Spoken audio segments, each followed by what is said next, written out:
Kelompok sayap Iran Hizbullah dari Lebanon kembali merilis video penyerangan yang mengejutkan ke barak Matat rezim Zionis pada Minggu 17 Desember.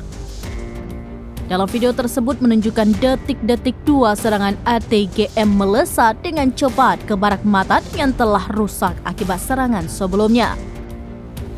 Dalam sekejap mata, dua ATGM itu pun tepat mengenai sasaran dan menimbulkan ledakan dahsyat.